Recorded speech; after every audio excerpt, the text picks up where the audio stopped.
Hola, buenas tardes a todos. En primer lugar, darles la bienvenida en nombre del Museo Arqueológico Nacional a la conferencia de hoy dentro del ciclo que venimos desarrollando en torno a la actualidad arqueológica en España.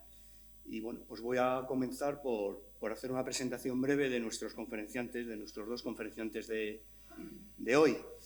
Contamos con Didac Román, que es profesor titular de Prehistoria en la Universidad Jaume I de Castellón, y bueno, pues que tiene una investigación avalada por numerosos proyectos, publicaciones de ámbito nacional e internacional, en dos áreas principales en las que ha centrado su investigación, que son los momentos del Paleolítico, del Pleistoceno superior final, ¿no? Del Pleistoceno superior, que incluye momentos de transición pues, tan de moda y tan interesantes como es la transición entre el Paleolítico medio y el Paleolítico superior, y esa transición o qué ocurre entre los neandertales y los sapiens. Y por otro lado, pues también tiene su centro de interés en torno a las manifestaciones de arte rupestre en la zona del Mediterráneo, ¿verdad? Y también tenemos con nosotros a Ignacio Martín Lerma, que es profesor titular de Prehistoria en la Universidad de Murcia, y bueno, que también posee una amplia trayectoria de investigación en el campo del Paleolítico superior, y bueno, pues reflejada, por ejemplo, entre otros trabajos, pues en la dirección de proyectos como el de la Cueva del Arco en Cieza, Murcia, que hoy nos vienen a presentar. Bueno, a Ignacio me une una amistad ya muy larga, ¿no? La comentábamos antes, yo creo que yo ya no sabía si era desde finales de los 90 del siglo pasado o era de principios de este, ¿no? Era del principio de este, del 2000 más o menos, ¿no? Él es más joven que yo, ¿eh? Pero bueno, pues hemos coincidido y hemos vivido pues mucho juntos también, ¿no? Y pues también quería destacar de él una faceta que no es la que viene hoy a presentarnos aquí, porque hoy viene aquí en su plano más académico, más como investigador, que es la labor que hace de divulgación y difusión de la arqueología, del paleolítico, de la prehistoria, y bueno, pues que yo que le conozco pues doy fe del empeño, de las energías que pone en ello y de toda la ilusión y bueno, pues prueba de ello es el alcance que tiene a nivel de público general. Y bueno, pues esta tarde vienen a presentarnos sus trabajos en la Cueva del Arco, en Cieza, Murcia.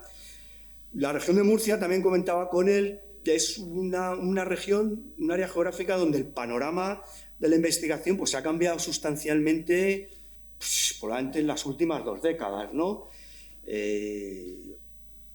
Había como una sensación de que casi que no había paleolítico allí o que algo pasaba, ¿no? Probablemente el peso historiográfico de otras prehistorias, ¿no? De otros ámbitos, ha sido tan fuerte allí que podía un poco esconder esto o llevar la investigación, priorizar la investigación a esos otros ámbitos. Estoy pensando, por ejemplo, en la cultura del Argar, ¿no? Que tanto peso tiene en esta zona, ¿no? Y bueno, pues cuando yo era estudiante prácticamente pues, recuerdo la tesis de Ricardo Montes, ¿no? De la zona del Paleolítico medio en el litoral, con la cueva de los aviones y poco más. Y bueno, pues quería destacar en esta presentación el impulso investigador que desde hace unos años, relativamente poco, pues se ha venido a transformar un poco esta situación, ¿no? Pues no sé, aparte de la Cueva del Arco, que tiene una secuencia que vamos a ver que comprende el Paleolítico medio y superior, con incluso representaciones de arte rupestre, pues me vienen a la cabeza, así citando rápidamente o muy de memoria, los trabajos que se han desarrollado en la cuenca de Mula, ¿no? En yacimientos como Cueva Antón, que consecuencias también estratigráficas muy interesantes que abarcan desde el último tercio, desde el último interglacial del Pleistoceno superior final a los inicios del Holoceno y que incluso fueron objeto de presentación aquí mismo en uno de estos ciclos de actualidad arqueológica en España en el año 2022. O yacimientos, consecuencias aún probablemente más antiguas como Cueva Victoria o la Cueva Negra del estrecho del río Quípar, o tan interesantes y tan espectaculares como los hallazgos de restos humanos neandertales en la cima de las Palmas. Bueno, en definitiva, un impulso investigador del que forma parte destacada la investigación que nos van a presentar hoy aquí Ignacio y Dídac, y que, insisto, pues han venido a cambiar este panorama y a que empezamos a conocer muchas más cosas del Paleolítico en la región de Murcia. Y bueno, pues yo sin más, les voy a hacer la palabra a ellos a partir de ahora. Gracias.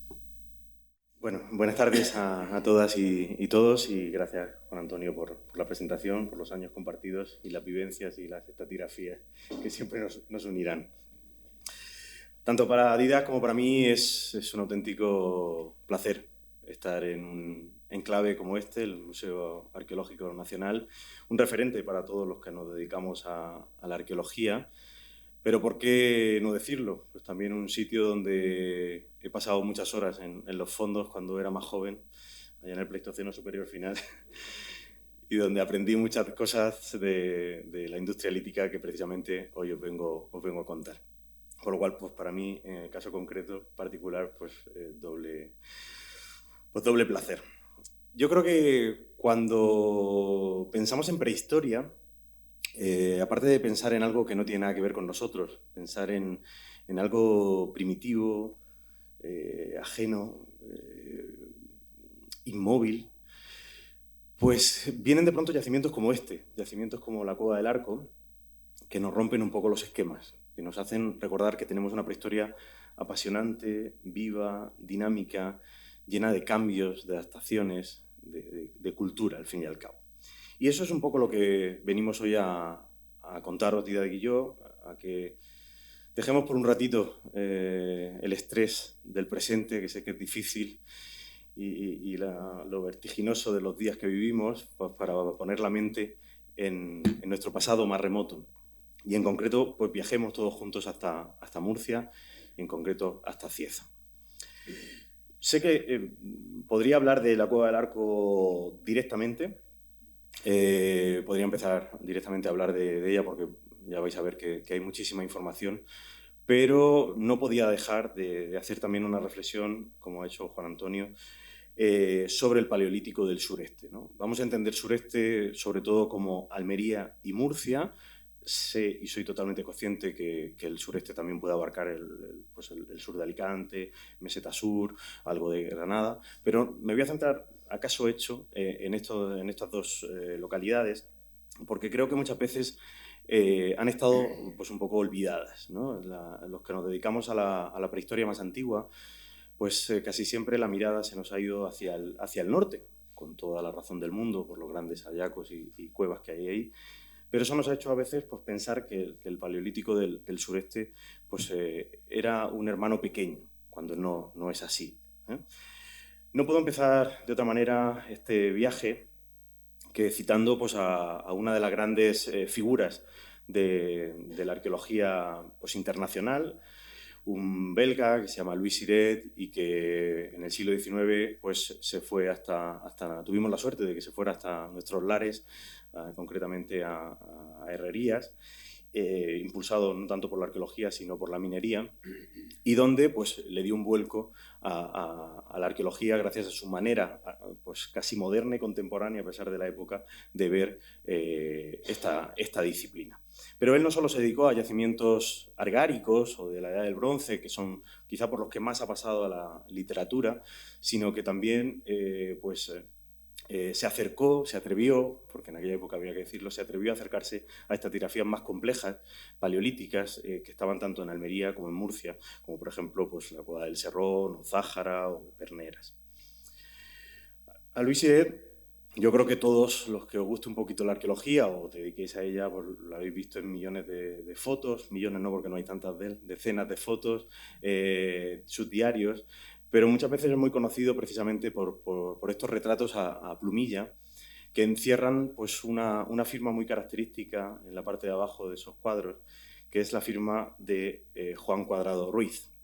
Otro personaje muy importante también en la historiografía del sureste, como bien indica ese texto que estáis leyendo ahí, compañero de andanzas de Louis Siret durante toda su vida, un gran divulgador de la arqueología del sureste, de los hallazgos o de los hitos que fue generando también Louis Siret, y que no se puede entender la vida de uno sin la del otro. Pero en el caso concreto de Juan Cuadrado, pues él se centró más en, precisamente, aunque también había una arqueología generalista propia de la época, se centró más en esa arqueología paleolítica, descubriendo decenas de yacimientos que a día de hoy pues, todos pues, le honramos con ser el gran descubridor, ¿no? Su legado, el legado de Siret, lógicamente no hace falta que yo lo diga, es incalculable. El legado de Juan Cuadrado también lo fue para todos los arqueólogos y arqueólogas que nos dedicamos a esto en la región. Pero en mi caso también el legado fue personal, porque ese señor de ahí, que se llama Juan Cuadrado Ruiz, fue mi bisabuelo. Por lo cual, pues imaginaos también la emoción de ir tras sus pasos y leer sus diarios sin que él me dé permiso. Una vez dicho esto, lógicamente, pues nos vamos a una historiografía mucho más reciente, a una historiografía pues, más actual, y aquí hay dos figuras que destacan indudablemente en la generación de conocimiento de esta época. Una de ellas, tenemos la suerte de tenerla en primera fila, y se llama Carmen Cacho Quesada, y que, bueno, pues con su... bueno, muchos la conoceréis por haber sido conservadora, jefe de la sección de prehistoria de este museo, pero con su tesis doctoral sobre el paleolítico del sureste, pues asentó unas bases nada fáciles que, como digo, casi solo habían tenido a Siret y a Cuadrado en sus antecedentes, ¿no? Su tesis doctoral es una Biblia, ella dice que no, pero para los que hacemos paleolítico en el sureste sigue siendo una Biblia.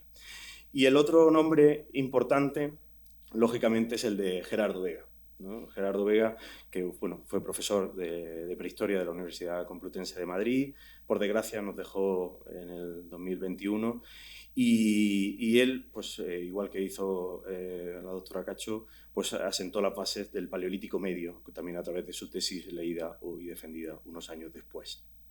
No podía evitar el poner esta imagen a modo de pues, rememorar un precioso homenaje que se hizo en este museo, y en el que, bueno, en el que yo también pues, tuve la suerte de participar con un artículo, y que me parece pues, muy bonito siempre pues, tener en la memoria a esta gente que ha dado tanto por la arqueología. Seguimos avanzando en el tiempo y bueno, no podemos entender tampoco el Paleolítico del sureste si no hablamos de quizá uno de los grandes proyectos, o el más gran proyecto de paleolítico que ha habido en Almería, que es la cueva de Ambrosio, ¿no? La cueva de Ambrosio, dirigida en primer lugar por Eduardo Ripoll, hoy por Sergio Ripoll, y Javier Muñoz Ibáñez también en primera fila. Hoy estamos todos... Y bueno, es un yacimiento que lógicamente ha ubicado el panorama del sureste, del solutrense, perdón, en el sureste, no solo a nivel de secuencia estratigráfica, sino también a nivel de arte rupestre. Una vez hecho esto, pues vienen otra serie de figuras importantes, pasaría horas hablando de cada una de ellas, pero tenemos que ir más rápido. Ricardo Montes, abordando cuestiones de Paleolítico Medio en Murcia, Miguel Martínez Andreu, con una consolidada trayectoria profesional, ya no solo en la arqueología, sino también en la conservación del patrimonio, o Manuel López Campuzano, pues enfocado sobre todo a los estudios de áreas de taller al aire libre líticos. Los proyectos que dirige Michael Walker, también citados en la introducción de esta conferencia, Cueva Negra, en Caravaca de la Cruz, que bueno, es un yacimiento fundamental porque tiene unas cronologías muy elevadas, de casi 800.000 años, y que nos permite pues, colocar el sureste en esos primeros orígenes de la humanidad. Y La Sima de las Palomas, también codirigida con María Javer y Mariano, que lo que nos está poniendo, Mariano García, que nos está colocando pues, en el panorama mundial, ya que han aparecido 9 restos de individuos neandertales, uno de ellos muy completo, que es algo muy difícil de encontrar. Y bueno, cerramos el repaso con el proyecto de Joao Silao en la cuenca del Mula, Bueno, un proyecto pues, muy interesante para poner en valor pues, precisamente cosas que estamos haciendo también con este proyecto Dida y yo, que es pues esa continuación de secuencia desde el Paleolítico Medio al Paleolítico Superior. Un Paleolítico Medio más centrado en Cueva Antón, donde no solo aparecieron grandes restos faunísticos o líticos, sino que también aparecieron pues, conchas decoradas, perforadas, que pusieron el nombre de Murcia a nivel mundial en el tema de la ornamentación y la simbología y el simbolismo de los neandertales. Y en Rambla Perea, con yacimientos como Finca Doña Martina o La Boja, donde hay una secuencia de más de 9 metros, donde se representa pues, todo ese paso entre los neandertales y los humanos modernos. Y con esto paso la palabra a mi compañero Diego Ram para que empiece a hablar del proyecto. Bueno, buenas tardes. Gracias por la invitación, ahora que ya me toca. Nada, bueno, ahora vamos a centrarnos ya, una vez visto todo lo que se conocía en el sureste de Paleolítico, vamos a centrarnos un poco en lo que nos ha traído realmente hoy aquí, que es la Cueva del Arco, que es un proyecto que iniciamos en 2015. Bueno, primero, pues bueno, debemos saber dónde nos ubicamos exactamente. La Cueva del Arco pues, se encuentra en el término municipal de Cieza.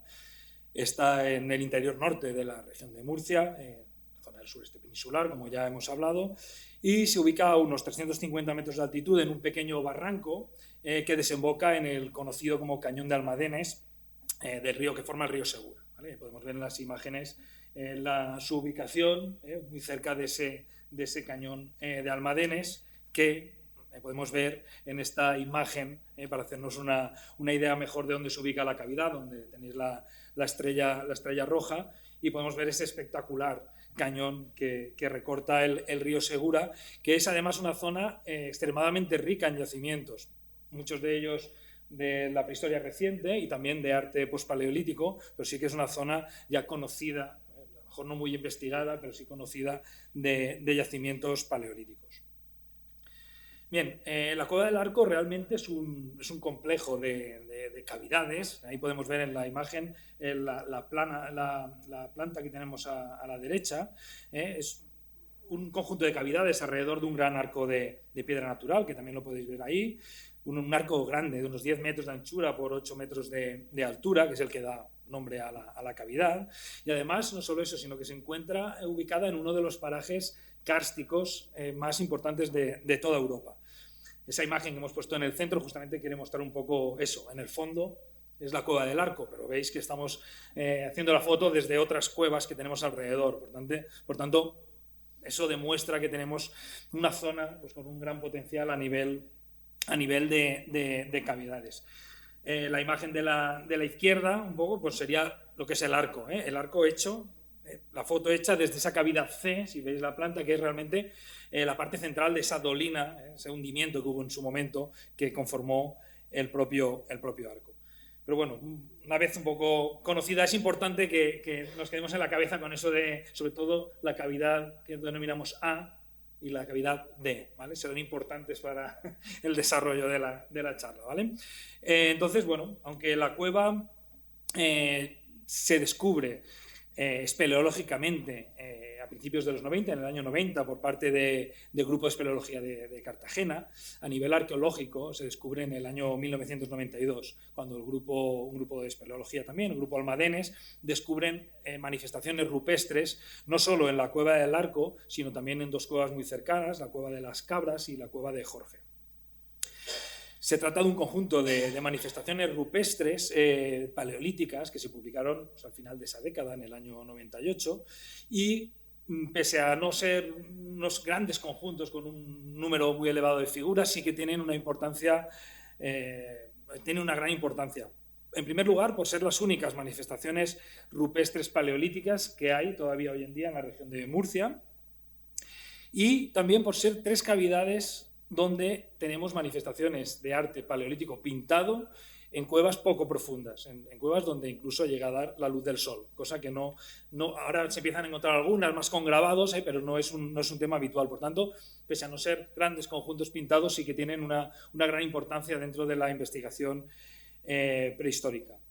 Dentro de, ya centrándonos un poco en el arte de la Cueva del Arco, pues bueno, tenemos en la cavidad E, que sí, voy a volver un momento atrás para que nos ¿vale? La cavidad aquella alargada de arriba, tenemos este conjunto rupestre con unos prótomos de caballo, que pueden ver a la izquierda, y esta famosa cierva que tenemos aquí en la derecha, que, bueno, estilísticamente claramente se vinculan con el mundo del solutrense. Luego ya hablaremos un poco de la secuencia. Pero contigua a la cueva del Arco tenemos esa otra pequeña cavidad que tenemos ahí, que no le hemos puesto nombre, pero se denomina Arco 2, sería Arco 1 y Arco 2, donde tenemos estas manifestaciones rupestres también.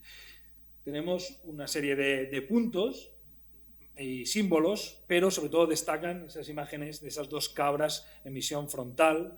Si se fijan, la gente mejor que no está habituada al tema del arte paleolítico, pero bueno, tenemos sería la cabeza de la cabra con los dos cuernos, como mirando hacia adelante, que es un motivo realmente escaso a nivel peninsular pintado, sí que se da más sobre arte de mueble, y que estilísticamente se relaciona con el magdaleniense. También es importante para ver luego que con esto completamos un poco la secuencia que hemos podido excavar en la cavidad. Pero bueno, ¿por qué realmente fuimos a excavar a la cueva del Arco? Hemos visto pues, diversas posibilidades, hay muchas cavidades, hay cavidades ya conocidas de antiguo que a lo mejor se podrían reexcavar. Pues bueno, en principio es una zona que nos interesaba por ser un espacio situado en el interior de Murcia, en una zona donde no se había realizado mucha investigación, contrariamente al litoral, donde en los últimos años, además, incluso los trabajos de Martínez Andreu había hecho su tesis, del magdaleniense en Cartagena, etc. Y por tanto se conocía ya un poco más el paleolítico en esa zona y por tanto nos interesaba irnos hacia el interior. Además, era una zona, como hemos dicho, muy cárstica, con muchas cuevas, y eso pensábamos que nos abría muchas posibilidades de encontrar nuevos conjuntos, y seguimos trabajando en ello, que podamos trabajar en un futuro. Pero además, Arco nos interesaba precisamente por la presencia del arte rupestre. Tener arte rupestre y que tuviera potencia sedimentaria, no sabíamos si yacimiento, entonces cuando nos lo planteamos, bueno, ahora lo veremos, pues también nos resultaba atractivo. Es verdad que en esas prospecciones donde se encontró el arte rupestre no se hallaron materiales arqueológicos en superficie, entonces, bueno, la hipótesis era que era pues, lo habitual, ¿no? Sobre todo en los años 80, 90, que era una cueva pues, donde iban a pintar, pero no vivían, era un poco la hipótesis que en aquel momento se había sacado. Pues bueno, ¿qué pasa? Que en el año 2014, en abril de 2014, realizamos, Ignacio y yo, junto, acompañando al equipo del profesor Cilao, Pike, Hoffman, también García Díez, que también está hoy por aquí, fuimos con ellos a visitar las cuevas paleolíticas de la región para su proyecto de datación del arte paleolítico, y bueno, fuimos entre todas las cuevas, fuimos también a la Cueva del Arco a acompañarles, ahí tenemos nosotros y al resto, y mientras unos pues miraban el arte rupestre, pues nosotros pues, nos dedicamos a buscar piedras por el suelo. ¿Y qué pasa? Pues que muchos años habían pasado ya desde que se había descubierto el arte, habían entrado los animales en la cavidad y habían removido mucho sedimento, y fue la manera que tuvimos o la suerte también que tuvimos, que pudimos encontrar materiales de industria lítica que claramente pues, nos decía que allí había un yacimiento arqueológico. Eso pues, nos animó a intentar hacer un proyecto para este yacimiento. Empezamos a redactar ese proyecto y con la intención de, al año siguiente, en 2015, pues empezar a hacer una excavación. Por lo que voy a decir ahora, es importante que se fijen también en la vegetación, lo digo por el cambio que van a ver con las siguientes diapositivas. Era un lugar pues con arbolado, con sus pequeños bosques de pinos, etc. Pues bueno, nosotros fuimos ahí en abril de 2014 y desgraciadamente, al año siguiente, en agosto de 2015, cuando estábamos ya inmersos nosotros en nuestro proyecto redactando para pedir el permiso, pues hubo un grandísimo incendio que arrasó con toda la zona donde, bueno, con muchísimas zonas, pero en concreto también con la zona donde se ubica la Cueva del Arco, que pasó, pues bueno, de ser ese rincón arbolado, bonito que teníamos ahí, pues a encontrarse un desierto ahora casi sin vegetación. A nivel arqueológico, bueno, lo que provocó ese incendio es que se iniciara un proyecto previo al nuestro, o paralelo, o bueno, no lo sé, dirigido por los profesores Lomba, Salmerón y Martín Lerma, con el objetivo de evaluar los daños que el fuego había podido provocar en el patrimonio en general y, en este caso, en la Cueva del Arco en particular.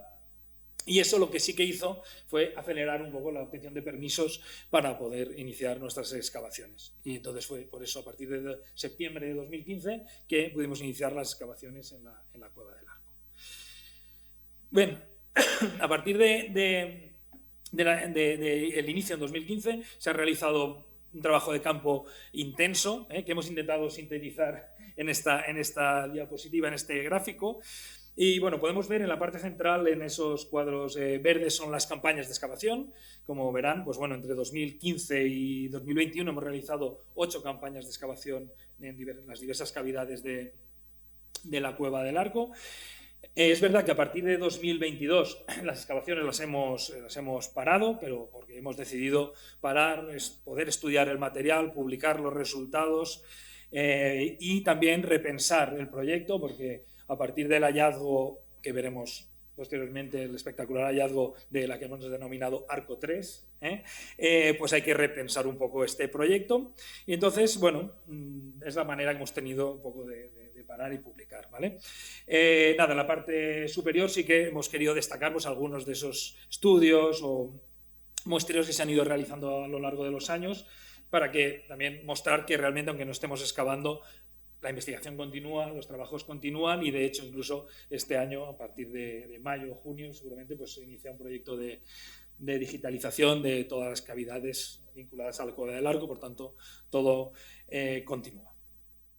Bueno, pues aquí vemos imágenes de la primera campaña de la Cueva del Arco en la cavidad en el 2015, pues unas imágenes que nos traen mucha emoción, ¿no? Porque fue un año, pues como podéis imaginar, pues feliz, pero a la vez difícil, ¿no? Porque teníamos que plantear un proyecto en un yacimiento arqueológico que estaba totalmente marcado por un incendio, ¿no? Eso no siempre pasa. Y eso cambia y modifica muchas veces las estrategias de excavación que se llevan a cabo en el campo. Lógicamente, lo primero que se hizo fue hacer una limpieza superficial, valorar la extensión real del yacimiento, ver qué teníamos entre manos y sondear, ¿no? Para los que no sean arqueólogos o arqueólogas, hacer un sondeo es establecer pues eso, unas cuadrículas en las que se hace un agujero mayor hacia el interior y para valorar cuál es la secuencia estratigráfica y ver el potencial que teníamos, ¿no? Eso fue principalmente lo que hicimos en aquella campaña en la cavidad y en la cavidad D, pues principalmente lo mismo, una cavidad que, como bien ha adelantado Dídac, pues dentro de poco hablaremos más largo y tendido de ella, pero que en aquel momento pues era una cavidad completamente colmatada, con sedimento casi tocando techo, y lo que hicimos fue pues, realizar el sondeo que estáis viendo en imágenes para ver cuál era el potencial arqueológico que teníamos, ¿no? En el año 2017, que fue cuando continuamos las excavaciones, pues lógicamente nos centramos en estas dos cavidades para ver qué pasaba ya no solo en ese sondeo, sino en la extensión colindante. Nosotros siempre pues tenemos muy claro la excavación por niveles naturales, sobre todo en estos lugares donde el sedimento casi, como digo, colmata el lugar, ¿no? En la cavidad pues empezamos a tener una excavación, como ha dicho Dídac, pues, de extensión grande y empezamos a excavar esos niveles que tenían pues, algo de neolítico, paleolítico superior e incluso pues, ya empezábamos a encontrar en superficie el gravetiense que, como por ejemplo se está viendo en esa imagen, ese maravilloso raspador a punto de salir. Es muy importante en esta excavación el planteamiento que nos hicimos de excavar en extensión. Los que os dediquéis a campo sabéis lo importante que es esto, porque muchas veces pues, tenemos que limitarnos a excavar pues, unos pocos metros cuadrados y hacia el interior. Y aquí de pronto podíamos establecer una superficie amplia que nos iba a permitir saber realmente cómo estaban ocupando el espacio y cómo se distribuían en estos lugares que recuerdo que no tienen muros ni tienen esas limitaciones que vienen a posteriori en otros periodos históricos posteriores. En el 2018 trabajamos pues a la limón entre la cavidad A y la cavidad D. En la cavidad D, la primera imagen, nos centramos sobre todo en la secuencia geológica, en entender esa secuencia geológica al mando de Diego Angelucci. Y en la cavidad A, pues seguíamos excavando en extensión con los diferentes niveles que a continuación vamos a mostrar. Aquí se ven muy bien esas imágenes que nos dicen pues cómo estábamos desnudando, destapando todo el material y todo tal y como lo dejaron ellos, ¿no? ¿Qué ocurre? Pues que el Gravetiense, el Paleolítico Superior, se acaba y nuestra sorpresa, que nos la llevamos cuando estábamos haciendo el sondeo, de pronto aparecen niveles musterienses que nosotros no esperábamos en un primer momento. Musterienses quiere decir de los neandertales, por lo cual pues, la cronología es mucho más antigua y que se caracterizaba, como veis en las imágenes, por esa cantidad de hogueras, de fuegos, que a diferencia de otros hogares que tenemos en otros yacimientos o incluso en la Cueva del Arco en niveles superiores, no estaban excavados sobre el suelo, sino que eran hogares planos, pero que marcaban claramente todo el suelo y dónde se habían estado distribuyendo. Además, con una distribución muy concreta, basada sobre todo en la línea de la visera que tapa el arco principal. En la cavidad E, que también pues, ha comentado Dida antes, en esa cavidad donde se encontraba el arte solutrense y esa famosa cierva, hicimos también un sondeo para intentar establecer la relación factible que podía existir entre el arte rupestre y las ocupaciones. Y ya en el año 2021, pues con mucha de la superficie de la parte delantera excavada, lo que hicimos fue centrarnos en el covacho de la cavidad A y ver, lógicamente, qué secretos nos aguardaban a diferencia de la superficie del exterior que habíamos excavado. Vamos a centrarnos ahora ya en los resultados propios de las excavaciones, en cada una de estas cavidades que habéis visto que hemos ido pues, excavando más o menos. Primero hablaremos de la cavidad A, veis ahí indicada, que es la excavación principal y donde hemos conseguido realmente la secuencia más larga de la Cueva del Arco. Es una excavación que hemos realizado en extensión, una superficie total de unos 40 metros cuadrados, 28 metros en la parte esta exterior, donde veis en la imagen a la gente excavando, y unos 12 metros en la parte más profunda, que ahí está en la oscuridad. Bien, la secuencia que tenemos, como podéis ver, es una secuencia muy larga, que bueno, se inicia en el Paleolítico Medio, continúa con diversas ocupaciones del Paleolítico Superior, tenemos materiales o niveles, ya veremos luego, algunos mejor conservados que otros, pero bueno, del Auriñaciense, del Gravetiense y del Solutrense, para finalizar también con ocupaciones del inicio del Holoceno, con evidencias tanto del Mesolítico como del Neolítico antiguo, además. Aunque el estado de conservación de los niveles, que ya lo iremos viendo, es desigual, sí que bueno, ver esta secuencia en una cavidad pues nos permite saber que esta cueva debió jugar un papel importante durante toda la prehistoria. Es una de las secuencias documentadas más largas en el Mediterráneo peninsular. Y además, si tenemos en cuenta esa secuencia que tenemos ahí escrita, musteriense, Paleolítico Medio, vamos, auriñaciense, gravetiense, solutrense, entre medio nos falta el magdaleniense, pero bueno, quiero recordar que estamos ese arco 2 pegadito con esas cabras en visión frontal que estilísticamente pues, se deben encuadrar en este final del magdaleniense, por tanto podíamos un poco completar de hecho toda la secuencia completa del Paleolítico Superior. Vamos a ver un poco de arriba a abajo, vamos a empezar por lo más reciente y acabaremos en lo más antiguo. Y si empezamos por las ocupaciones de arriba, bueno, vemos que en cuanto al Neolítico, es verdad que lo tenemos en el nivel superficial. En la pared se puede apreciar en algunas zonas una línea de erosiva, seguramente nos falta como medio metro de sedimento, es posible que se haya llevado por delante estos niveles, pero bueno, en ese nivel superficial, mezclado con otros materiales, aparece este Neolítico antiguo y este Mesolítico. No nos ha permitido eso ver la funcionalidad de la cavidad, puede ser un hábitat, puede ser un redil, ya lo intentaremos verlo, no lo sé, en el futuro a lo mejor lo podemos ver, pero sí que tenemos materiales que nos remiten a los primeros estadios del Neolítico, a las primeras poblaciones agricultoras y ganaderas que llegaron a esa región. No es el Neolítico más antiguo, estilísticamente, iríamos al mundo ese epicardial, pero sí que tenemos cerámicas que ahora veremos, inciso impresas, tenemos también la técnica de la almagra documentada, y fuera del Neolítico, pues tenemos algunas piezas que parecen, es verdad, sueltas allí, pero como tenemos una datación también que nos remite al Mesolítico y algunos geométricos, que ahora veremos alguno, pues pensamos que eso también debía estar, ese momento también debía estar representado en la cavidad. Aquí podemos ver las imágenes de algunas de estas cerámicas. Como podéis ver, pues bueno, son cerámicas con decoraciones inciso impresas, algunas de ellas, estas de aquí, pues también tienen decoración a la almagra, y en la parte derecha podemos ver esos dos geométricos. Tenemos más, pero hemos puesto esos dos que, bueno, sabemos también que en el Neolítico también hay elementos geométricos, no tenemos nada de doble bisel, son todos abruptos. Bueno, nosotros nos inclinamos por pensar que posiblemente, si no todos, la mayoría deben corresponder al Mesolítico, pero bueno, también está ahí. Tenemos esa datación del 8000 calibrado BP.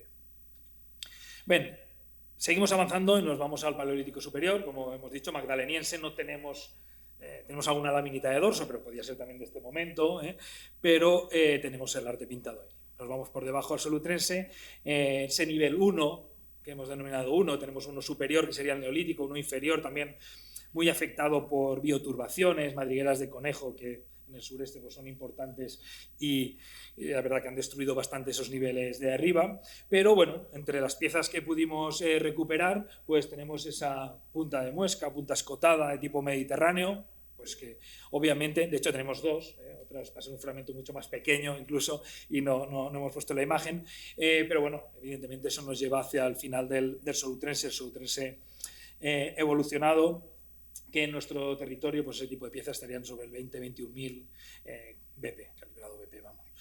Además, destacar que en Arco también tenemos esa cierva y esos prótomos de caballo. Por tanto, sabemos que el solutrense estuvieron allí, y pues, por desgracia esas bioturbaciones seguramente pues, no nos han permitido tener un nivel muy bien conservado. Pero bueno, si seguimos descendiendo, vamos hacia atrás, ese viaje en el tiempo hacia atrás, llegamos al nivel 2, que es el nivel gravetiense. Ahí por fin tenemos un nivel bien conservado, que hemos podido excavar con detalle. Es uno de los periodos, junto con el musteriense, que luego veremos pues, mejor representados en la cavidad. No es un nivel con materiales especialmente abundantes, sí que aparecen. Tenemos unos 700 restos líticos, que no son desdeñables, pero es verdad que tenemos una superficie muy grande abierta, unos 1000 restos de fauna, pero todo muy característico, como veremos, de este periodo del gravetiense. Además, tenemos la suerte de que el material orgánico está muy bien conservado, y eso nos ha permitido documentar hogares, que también veremos ahora, pues muy bien delimitados, muy bien conservados, e incluso pues materiales como carbones, que también veremos, brácteas de piña muy bien conservadas. Por tanto, tenemos ese material alrededor de los hogares muy bien conservado. Podemos ver en la planta esta la línea de visera que antes también comentaba Ignacio, y esos hogares en color rojo como se ubican justo después de la línea de visera, que como veremos también será importante, como ya ha comentado él, para momentos posteriores. Bueno, en esta imagen queríamos mostraros algunos de estos hogares. Bueno, proceso de excavación realmente hemos puesto de estos hogares, muy bien conservados. La imagen de la derecha, de arriba a la derecha, es un hogar que quedó cortado en el corte del sondeo. Ya cuando hicimos ese sondeo, pues vimos esa laminación, que en ese momento, pues claro, una laminación muy marcada en el corte. Luego, al abrir en extensión, pues pudimos ver que había una serie de hogares muy bien conservados. Si entramos en el material del gravetiense, pues bueno, como resumen un poco, está dominado por lo que toca en este momento, que son elementos de dorso, elementos de retoque abrupto, especialmente pues, las clásicas puntas de la gravet y microgravet, con una presencia media de raspadores y muy baja de buriles. Es interesante destacar, además, que el análisis traceológico que hace justamente Ignacio, ha mostrado que los raspadores se han utilizado para el trabajo de la la piel, y los buriles tienen marcas compatibles con el trabajo del hueso. Pero sí que es muy interesante ver que a nivel de proyectiles o de gravets y microgravets, las piezas más pequeñas, que denominamos microgravet, bueno, eso es una punta de dorso doble, pero bueno, sería similar a lo que tienen ahí, sí que tienen marcas de impacto, han sido usadas como elemento de proyectil, pero contrariamente, las piezas grandes, que también denominamos puntas en nuestra tipología, puntas de gravet, tienen marcas de haber sido usadas como cuchillo y no como proyectil. Por tanto, es interesante ver estos dos tamaños, que habrá que ver en un futuro, el tema del arco, el tema de mil historias que podemos mirar a partir de aquí. Bueno, a partir de esto y de la fauna, da la sensación que son ocupaciones cortas en la Cueva del Arco, cortas, muy espaciadas, pero es verdad que tenemos 3 dataciones, las 3 de 3 hogares diferentes, y las 3 nos dan una ocupación muy cercana entre sí, una fecha muy cercana entre sí, que iría entre el 30 y el 31.000 calibrado BP. En esta imagen podemos ver algunas de estas piezas que hemos recuperado. A la izquierda tienen pues, esos elementos de dorso, esos elementos de proyectil, puntas de flecha, para que nos entendamos. También podría ser de lanza, de propulsor. Bueno, aquí tenemos diversos especialistas en estos temas, ¿vale? Bueno, podemos ver algunas de ellas. En la parte central pues, tenemos algunos de los raspadores que servían para curtir estas pieles. Y en la parte de la derecha, pues creo que solo tenemos 2 buriles en el gravetiense recuperados, y aquí tenemos uno precioso que hemos querido poner la imagen, tanto la imagen de laboratorio como la imagen en el momento de su hallazgo. Y a nivel traceológico, por mostrar un poco la traceología, pues es verdad que la traceología ha mostrado que hay un uso muy intenso de las piezas, en general, todas las que se han mirado, no solo los elementos que vemos aquí de puntas de proyectil, raspadores y buriles, también se han mirado algunas lascas, se han mirado diversas piezas, y como punto pues, interesante lo que hemos comentado antes, de que estas piezas más pequeñas, microgravet, sí que tienen unas marcas importantes relacionadas con el impacto, su uso como proyectil, mientras que las piezas más grandes podrían haber sido cuchillos. Eso nos abre muchas posibilidades. Bien, si pasamos a temas económicos, los restos de fauna llegan aproximadamente al 1.000.000, los recuperados en el gravetiense. Una fauna que domina claramente el conejo, como toca y como pasa en el Mediterráneo peninsular en el Paleolítico superior, pero es verdad que es un aporte mixto entre humanos y depredadores. Entre el resto de fauna, pues domina la cabra salvaje, la cabra ibérica, por delante de los clásicos ungulados, como tenéis ahí, el ciervo, el caballo, el uro. Y bueno, esto pues, nos muestra realmente dónde está ubicada la cavidad, que es una zona donde está la propia cueva, una zona abrupta, rocosa, muy óptima para esas cabras, pero está muy cerca de zonas mucho más llanas, de zonas con bosques seguramente más abiertos, donde perfectamente podrían estar el resto de los animales. También tenemos un carnívoro representado, que hemos querido pues, dar un poco de protagonismo, que es un gato montés, ¿vale? Y bueno, si vamos un poco menos imágenes de animales y más un poco a lo que hemos podido estudiar, pues bueno, ahí hemos querido mostrar esta imagen con los restos de marcas de corte, en la imagen de los huesos, la parte de arriba, esas marcas de corte antrópicas, pero también esa parte de debajo, donde son marcas pues, no antrópicas, y por tanto podemos ver que en la cueva han ido seguramente alternándose los humanos con otros animales que han ido aportando también los materiales. Si vamos a hablar de paleopaisaje, pues bueno, a nivel antracológico dominan claramente los juniperus, los enebros, sabinas, con algunos otros elementos mediterráneos, pero que aparecen en mucha menor cantidad. Y además, como hemos comentado, es interesante la gran cantidad de restos de piña, de brácteas de piña carbonizados que se han recuperado. Algunas, de hecho, se han datado y son de estos momentos, y que demuestra ese estado de conservación óptimo para este tipo de materiales en la Cueva del Arco. También se ha estudiado la palinología, donde más o menos pues, nos ha mostrado resultados similares en cuanto a ese componente mediterráneo, que llevan a pensar en un paisaje pues, mediterráneo, semiabierto, pero también el polen pues, nos muestra que hay algunos indicios de bosques de ribera, como corresponde en un yacimiento que está tan cerca de este río Segura y seguramente de otros sí, ¿qué pasa? Pásame la mano. De otros cursos de agua que podían haber. Bueno, si pasamos al siguiente periodo, vamos para abajo, la Auriñaciense, que es un momento pues, que siempre es interesante por este mundo de transición entre neandertales y humanos modernos. Bueno, pues también es un momento que no tenemos realmente un nivel bien conservado de la Auriñaciense, por lo menos no lo hemos detectado todavía, esperemos que en estas excavaciones que estamos haciendo hacia el fondo de la cavidad pueda estar mejor conservado, pero sí tenemos materiales y dataciones que claramente nos muestran que esos primeros humanos modernos estuvieron y pasaron por la Cueva del Arco. Se trata de algunas pequeñas estas laminitas de tipo Diffú, con esos retoques inversos que además nos aparecen justo en el momento que acabamos de excavar los hogares. Estamos excavando los hogares, en el momento que desaparece el color del hogar, aparecen esas laminitas. Por tanto, sabemos que están en ese nivel y es ese contacto que casi tenemos entre el gravetiense y el musteriense, y no nos ha dejado ahí, no ha dejado espacio para este auriñaciense, pero sí que tenemos esas dataciones sobre una semilla de almez, además del 36-35.000 y un carbón de Juniperus 33.000-31.000 calibrado BP, y por tanto junto con estas laminitas sabemos que tenemos ese auriñaciense y esos primeros humanos modernos que estuvieron en la cavidad. Y ahora pasamos al musteriense. Bueno, y como hemos comentado antes, nosotros veníamos de una formación de paleolítico superior y era lo que buscábamos. Nosotros en la Cueva del Arco lo que buscábamos eran pues, esas gentes que habían pintado esas pinturas. Nos llevamos mucha sorpresa cuando vimos que encontrábamos ocupaciones anteriores todavía a las de esas pinturas, y la sorpresa máxima fue cuando en ese sondeo inicial que os contaba al principio empezaron a aparecer industria lítica que ya no era del Paleolítico superior, sino que pertenecía al musteriense, al Paleolítico medio.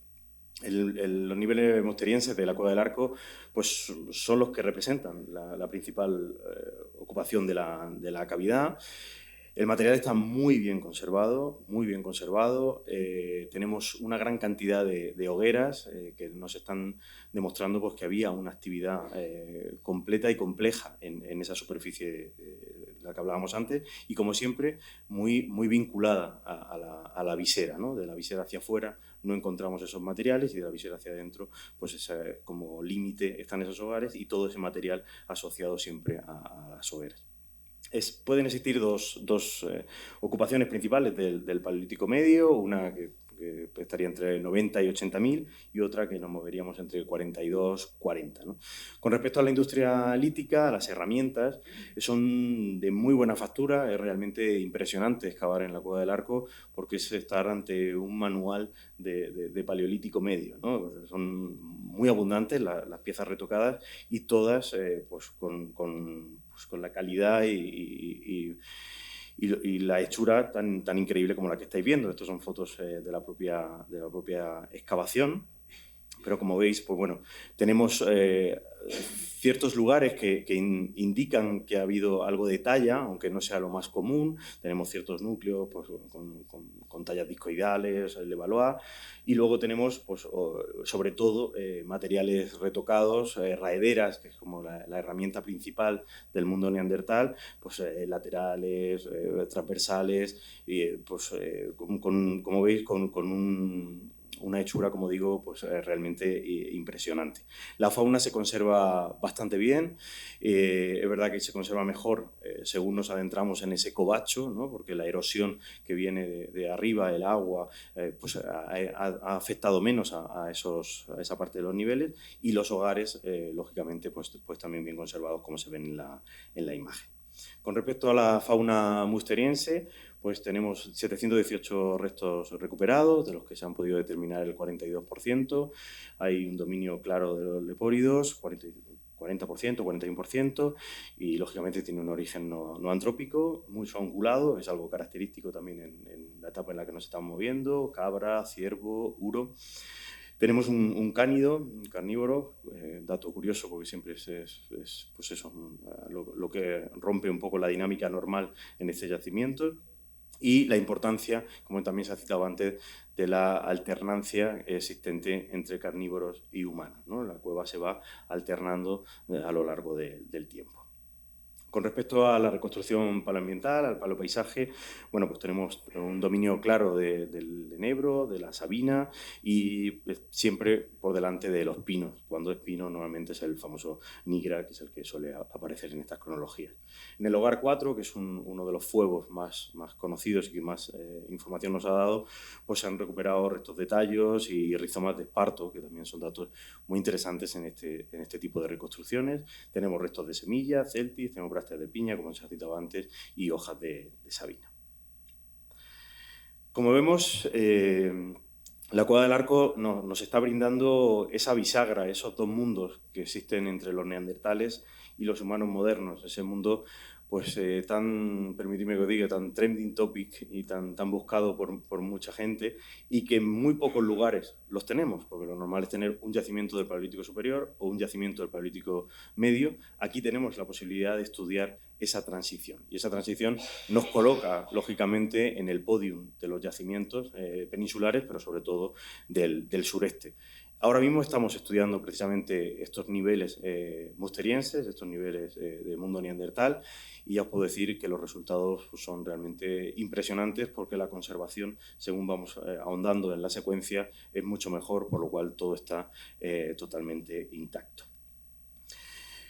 Con respecto a los resultados en otras cavidades, esto que nos hemos centrado en la cavidad A, que hemos dicho que es la cavidad principal, el lugar principal de excavación. En la cavidad E, recuerdo que es donde estaba esa famosa cierva pintada solutrense, y comenté que habíamos hecho un sondeo para ver si había correspondencia o si podíamos encontrar algunos datos interesantes entre esas personas que pintan la cierva y si dejaron algo o había algún tipo de suelo. Pero no tuvimos suerte, y esta cavidad nos ha dado información muy interesante geológica, de formación, pero a nivel arqueológico por ahora no nos ha brindado ningún dato. Cosa que, al contrario de lo que ocurre en la cavidad D, que vamos dejando para el final, porque ya sabéis que es donde suele estar la sorpresa, porque es una cavidad, bueno, pues que tenía pues evidencias claras de que iba a ser más grande. Nunca pensamos que tan grande como sabemos ahora. Ya lo decíamos al principio, con esas primeras fotos iniciales, donde había una clara colmatación que nos estaba pues impidiendo ver realmente cuál era la dimensión original de esa cavidad. Para nosotros era un sitio idóneo porque pensábamos que podíamos tener la misma secuencia que teníamos en la cavidad A, pero mucho mejor conservada, porque el sedimento tocaba techo, por lo cual pues sería una cavidad sin tocar, ¿no? Por lo cual había dos objetivos claros. Uno, documentar esa secuencia, ver exactamente qué es lo que había ahí dentro, y desobstruir el famoso fondo de la cavidad, que siempre nos había pues, brindado pues, ese misterio de saber cuánto de grande era la cueva. Estas son fotos, como he puesto antes, de ese sondeo inicial, que lógicamente no sabíamos lo que nos esperaba ahí en esos momentos iniciales. La excavación de estas cavidades, los que excavéis paleolíticos sabéis, sobre todo los que habéis excavado cuevas que tocan techo, ¿no? Las posturas de los excavadores y las excavadoras son bastante complejas y complicadas, y generan algunos daños y hacen que vayas al fisioterapia de manera recurrente, pero requieren quizá un mayor esfuerzo, sobre todo geológico, porque estás teniendo una cueva como tú siempre la buscas, que es sin ningún tipo de alteración o de erosión, ¿no? Aquí se ve claramente, Dida que hacía alusión, la gente que ha excavado en el sureste lo sabe, por las famosas conejeras, ¿no? Que nos alteran mucho esos niveles superficiales, y que tenemos que excavar de una manera muy concreta para no evitar luego confusiones o que nos llevemos engaños a la hora de interpretar. En esa cavidad decidimos hacer un sondeo al final, en esa pared del fondo, un sondeo que de pronto pues, nos brindó la oportunidad de poder comprobar que no estábamos equivocados, que estábamos accediendo a una cavidad más grande, a una cavidad pues, que era casi el doble de la cavidad que teníamos, ¿no? Una cavidad que, como veis, pues tiene formaciones estalactíticas, estalagmíticas, que tiene pues, sedimentos curiosos, porque parece que ha habido una entrada bastante potente y unitaria en algún momento concreto, sedimentos muy eólicos, muy finos, muy diferentes a otros sedimentos propios del conjunto, y que nos brindaba y nos regalaba algunos materiales arqueológicos muy interesantes, ¿no? ¿Qué materiales arqueológicos o qué secuencia teníamos en esta cavidad? Pues encontramos un poco la hermana gemela de la cavidad A. Teníamos materiales de ese neolítico antiguo, muy interesantes en la región, porque casi siempre las miradas se van a ese neolítico final o calcolítico, más característico de nuestras zonas, y ahí teníamos un neolítico muy antiguo. Y luego claramente teníamos unos niveles inferiores, pleistoceno, pero que no podíamos concretar por el tipo de materiales, porque no salían fósiles directores, que denominamos nosotros, que son piezas que nos dicen exactamente en qué momento o en qué periodo nos encontramos. Es verdad que por el aspecto de algunos de esos materiales, todo indicaba a que nos llevaba a épocas del Solutrense, ¿no? Esto ahora se está confirmando gracias a las dataciones por OSL, ¿no? Son yacimientos, como veis, claramente del Paleolítico y que, pues, según vayamos excavando más, podremos ir sabiendo encuadrar mejor los mismos. Ahí tenéis una estratigrafía con esos niveles que os estoy comentando, un nivel pues, contemporáneo, holocénico, el neolítico, el pleistoceno con esa posibilidad del Solutrense y un pleistoceno más antiguo que está ahora mismo fechándose en Australia, precisamente. Una vez visto esta cavidad D, ahí tenemos la planta y podéis ver esas flechas que van hacia la izquierda. Lo que hemos visto ahora que ha explicado Ignacio era ese intento inicial nuestro de desobstrucción hacia el fondo, que era hacia donde todo apuntaba, que la cavidad seguía, pero bueno, visto lo de después, pues parece que no seguía tanto, pero más adelante uno de los grandes momentos que nos ha aportado este yacimiento, y bueno, yo creo que uno de los grandes momentos nuestros juntos de nuestra vida, espero que no sea el último así importante, fue la desobstrucción realmente de una gran cavidad a la cual se accede desde esta cavidad D y que ahora veremos y que ahí tenéis una imagen de una muestra, ¿no? Es verdad que es difícil de explicar ¿no? con palabras un poco la sensación que tuvimos en ese momento de adentrarnos sin saber dónde, en una grandísima cueva inexplorada, como la cueva que veréis a continuación, que os la mostraremos bien.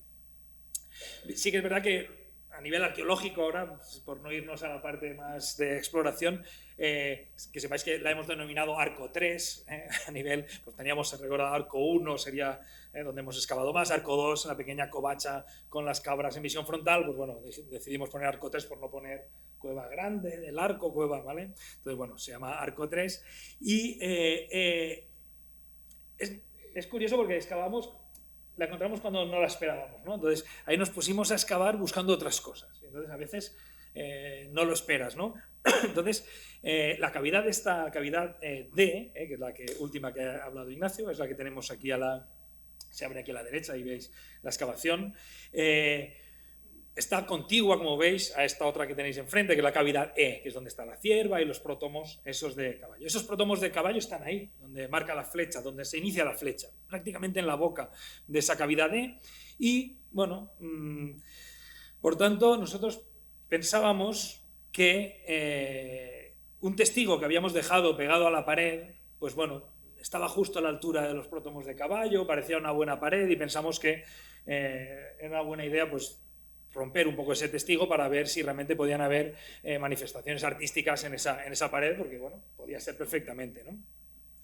Pues bueno, a medida que nos pusimos a excavar ese testigo, en las imágenes que tenéis a la derecha, no sé si se puede ver bien ahí, pero bueno, sí, bueno, se puede ver bien, empezamos a ver que la parte pegada a la pared pues era un sedimento muy suelto, un sedimento de características iguales al nivel superficial, y era un sedimento que veíamos que se estaba percolando desde arriba hacia algún lugar, ¿no? Y eso, pues claro, también nos abrió la mente de decir, ostras, pues seguramente aquí hay otra sala pequeña, ¿no? Como la que acabamos de encontrar en el fondo.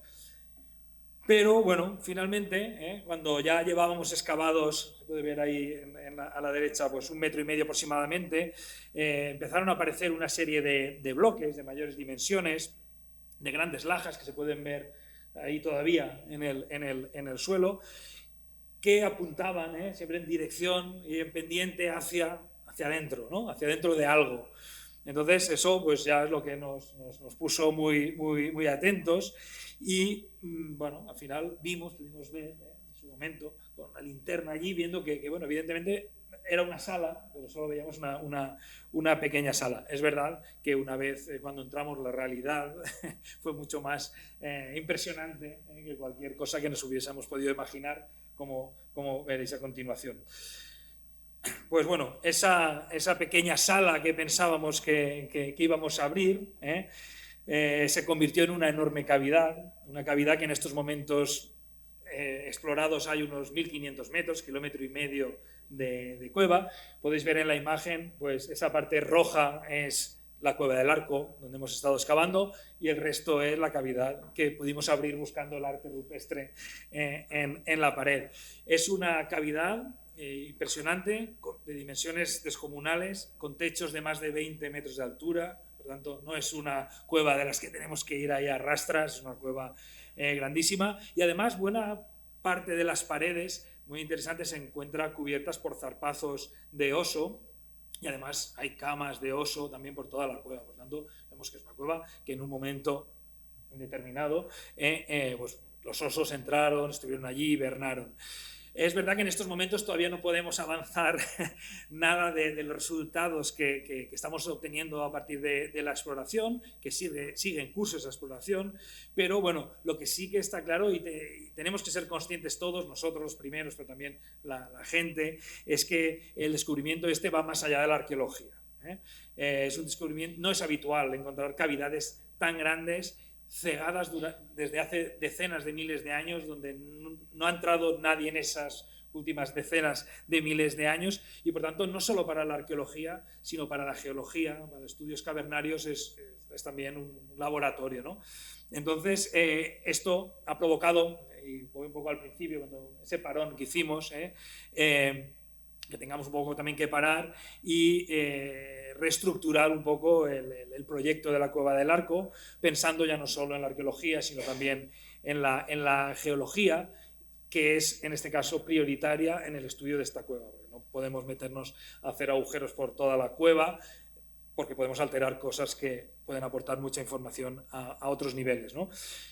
Se han iniciado los trabajos, tanto geológicos como también arqueológicos, de prospección, etcétera, y realmente todavía estamos un poco a la espera de recibir la financiación necesaria para poder abordar todos estos trabajos que, como pueden imaginar, pues son importantes y son costosos. Sí que en algunas salas han empezado, en alguna sala que nos interesaba más, se han podido hacer muestreos para dataciones de OSL, para poder determinar, sobre todo momentos de cierre, de apertura de la cavidad, donde podía estar la boca original, pues, bueno, este tipo de temas interesantes también para la arqueología. Entonces, ahora mismo estamos un poco en esos momentos. Aquí alguna imagen, aunque ahora verán el vídeo, alguna imagen para que se vea también pues que hay zonas. Esta de hecho es la zona más estrecha posiblemente, la única que hay que ir un poco a rastras, el resto no, pero zonas también bonitas, con formaciones espectaculares, esas camas también de oso y esos zarpazos de oso que aparecen por toda la cavidad. Estos son muy concretos, muy redonditos, uno grande, uno pequeño, siempre nos da ahí esa sensación, esos otros más grandes. Y bueno, es verdad que la cueva ha tenido mucho impacto a nivel social en Murcia y fuera de Murcia también, y bueno, incluso pues eso de los zarpazos, los osos, incluso el gran dibujante de Puebla en La Verdad de Murcia, pues hizo esta viñeta para mostrar ese descubrimiento de la Cueva del Arco. Y bueno, en todo este contexto de descubrimiento, pues bueno, gracias también que tenemos a Ignacio, que también se dedica al cine, pues pudimos realizar un pequeño vídeo, pequeño pero gran vídeo, pequeño vídeo en cuanto a dimensiones, que para intentar mostrar lo que con imágenes muchas veces no podemos mostrar, que es descubrir, ¿no?, una cavidad de ese tipo. Entonces, en la siguiente diapositiva, no sé, luces si estará bien, pero bueno, vamos a ver el vídeo.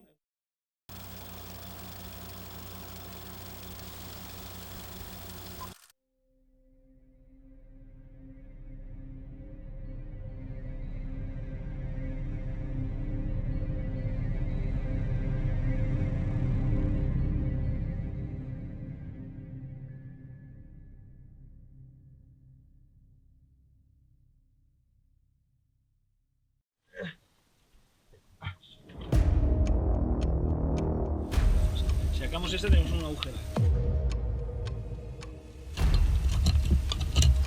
Acabo de ver 10 años de trabajo. Es el primer. ¡Hostia! Hoy no nos vamos de aquí.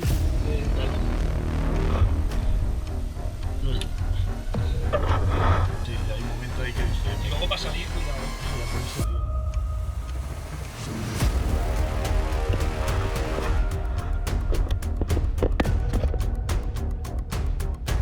Ahora sí. Esto va a ser una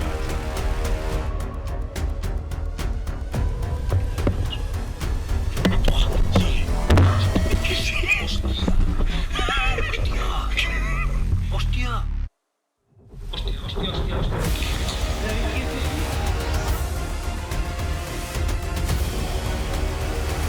¡Hostia! Mira para allá, sigue.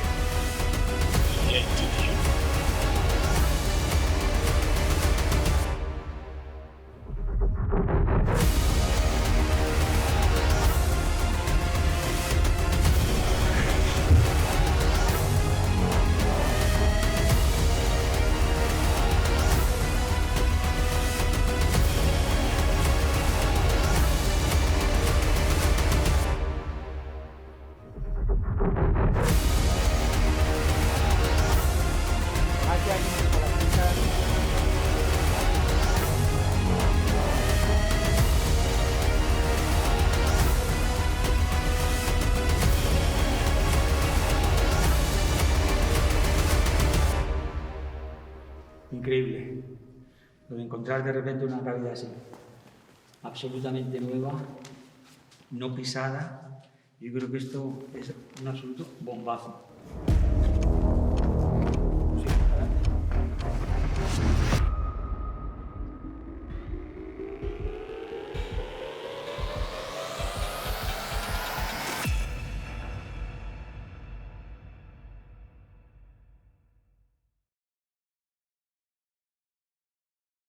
Nada, simplemente por alusiones directas al realizador del vídeo.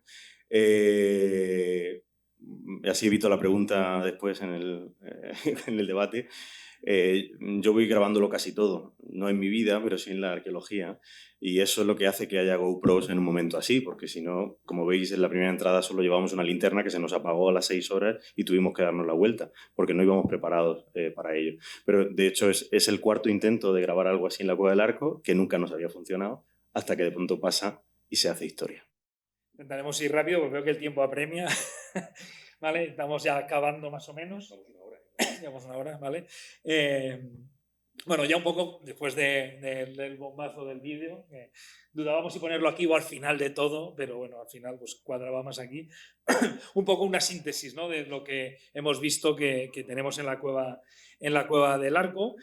Como podemos ver, tenemos una secuencia muy larga, una secuencia que se inicia hace unos 90.000 años, a partir de dataciones que todavía están en marcha, pero que tenemos ya de OSL. También tenemos dataciones de hace unos 40.000 años, de ese Paleolítico Medio, por tanto tenemos esas dos ocupaciones. Y luego tenemos todo el Paleolítico Superior. Tenemos oriñaciense, tenemos gravetiense, tenemos solutrense, tenemos ese magdaleniense del arte rupestre de Arco II.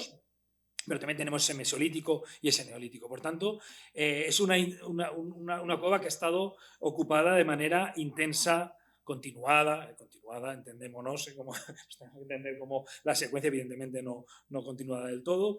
Y por tanto, eso nos está mostrando que la Cueva del Arco es un lugar óptimo, es un lugar ideal, es un lugar que llama la atención, es un lugar ideal para la caza, para el simbolismo, para el hábitat. Por tanto, el sitio, el estar seguramente muy cerca de ese gran río. También no podemos olvidar incluso la forma particular, ese gran arco que nos llama la atención a nosotros, a la gente cuando viene. ¿no? Alucina con el arco, pues evidentemente en la prehistoria también debió pasar. Seguramente eso debió llamar también ese poblamiento durante siempre que pasaron humanos por allí, ya sean humanos neandertales o humanos modernos, pues ellos y ellas se fueron hacia esa cueva, ¿no?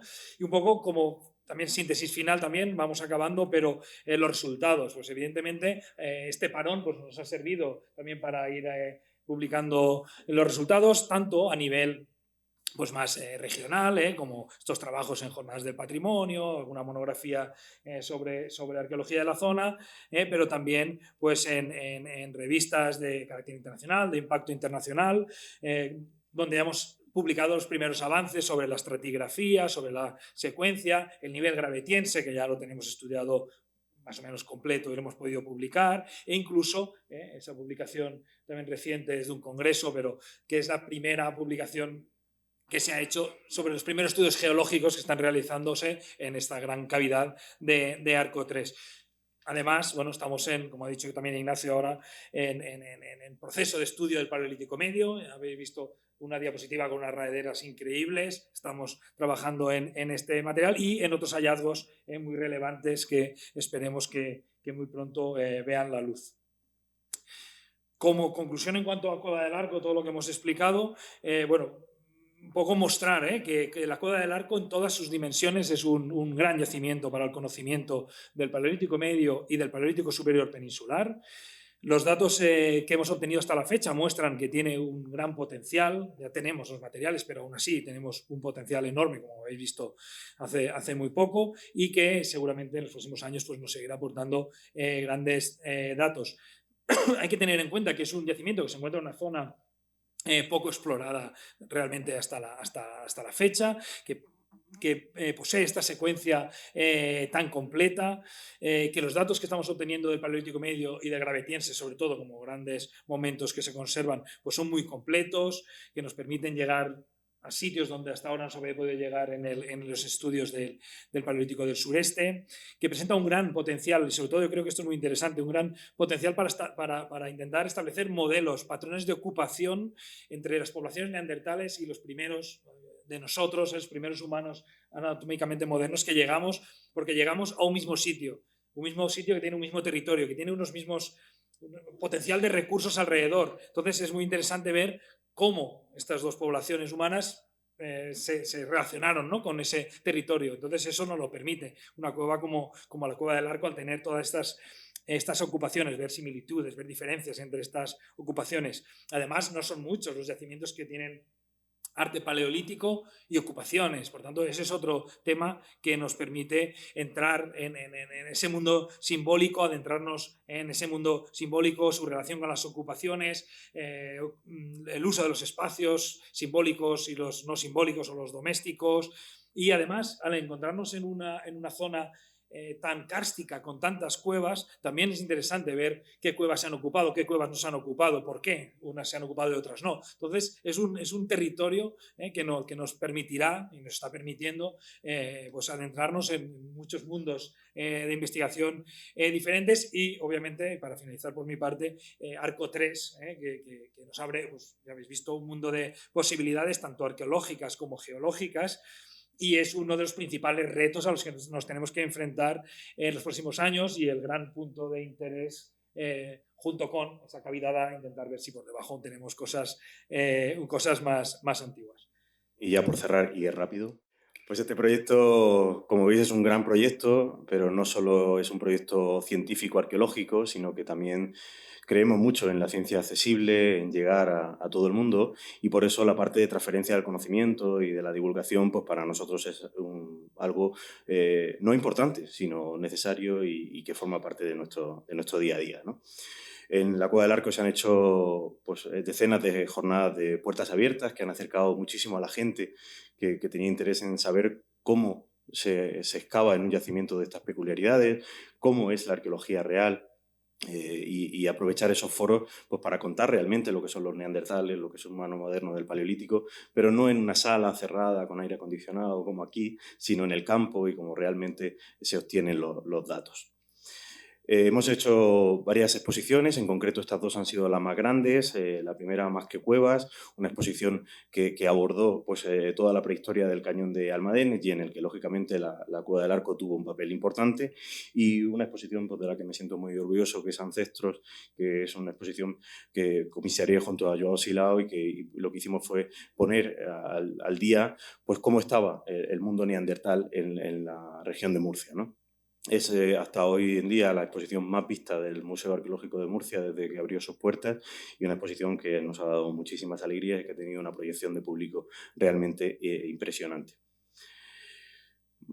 Yo creo que no he dado decenas, hemos dado centenares de conferencias hablando ya no solo de los neandertales o de la prehistoria o del paleolítico, sino en concreto de la Cueva del Arco, llevando allá donde vamos, incluso al otro lado del charco. Yo vengo de vivir un año en México y allí todo el mundo sabe lo que es Cieza y la Cueva del Arco por mi culpa, por lo cual pues es romper fronteras gracias a la cultura y gracias a la arqueología, y llenar sitios como ese Teatro Capitol de Cieza, que tuvimos que hacer un doblete la primera vez que presentamos estos resultados, porque había tanta gente esperando fuera como la que había allá dentro, y el salón, como veis, no es nada pequeño. Hemos hecho bastantes publicaciones, hemos sido portadas de revistas de gran impacto divulgativo que se han visto en absolutamente todos los kioscos y las mesillas de nuestras casas. Y bueno, pues este es uno de mis últimos libros, que me hace mucha ilusión decir que ese PIC, que es ese neandertal que veis en la portada, pues inicia su andanza, su aventura en la Cueva del Arco, por lo cual pues también pues es una manera de que la gente conozca que ese paleolítico del sureste es importante, y no solo a otras cuevas conocidas a las que irá después. O incluso el libro de Arqueomanía de Manuel Pimentel y Manuel Navarro, que también nos dedicaba y nos brindaba un capítulo entero al proyecto. Hemos hecho bastantes intervenciones en televisión de manera regional y a nivel nacional. Hemos salido en muchos programas en prime time, sobre todo de televisión española. Soy colaborador del Condensador de Fluxo varias temporadas, La Aventura del Saber, y en todas pues, hemos hablado ya no solo del Paleolítico, sino también de la cueva, del hallazgo y de la importancia que es conocer nuestros orígenes más remotos. Hemos liderado proyectos inclusivos, porque pensamos que la arqueología no es solo para unos elegidos, sino que tenemos que llegar a todos sitios, por lo cual en la excavación de la Cueva del Arco, muchas de las campañas que habéis visto, pues han participado personas con diferentes capacidades que nos han enriquecido. Sé que a ellos les hemos enriquecido, pero que nos han enriquecido mucho más a nosotros con su participación, y que nos ha hecho pues, romper esas malditas barreras que muchas veces creamos nosotros mismos, ¿no? Y, lógicamente, pues todo esto que hemos estado contando hoy a lo largo de esta hora pues ha tenido una repercusión importante mediática a nivel de prensa nacional, sobre todo el hallazgo de la Gran Cavidad, pero también hemos dado el salto a prensa internacional, hemos sido portada de los periódicos más importantes del mundo. Perspectivas de futuro, que esto es algo importante y siempre necesario, ¿no?, de hablar después de todo lo que hemos contado. Bueno, pues continuar con las excavaciones, sobre todo en Arco 1, en la cavidad, esos niveles musterienses neandertales que nos quedan en el interior del Covacho, que, como hemos dicho, hemos excavado el Gravetiense, pero todavía nos queda la parte mejor conservada de la secuencia de niveles neandertales. La exploración completa y el estudio geológico del famoso Arco 3, que eso, pues lógicamente, pues como podéis imaginar, es nuestra prioridad, ¿no? Saber qué hay ahí dentro, ¿no?